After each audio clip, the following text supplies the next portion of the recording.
Yan, balat ako ng munggo. Naging togi na yung aking munggong binabad. Binabad ko lang para sana malambot. Madaling maluto.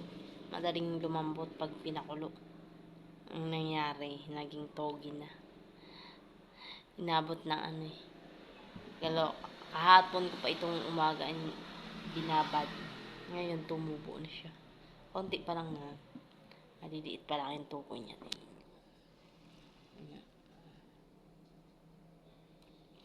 Yan. Togi na. Lahukan na lang ng ano. Malatang ko na lang. Tiyagain ko na lang.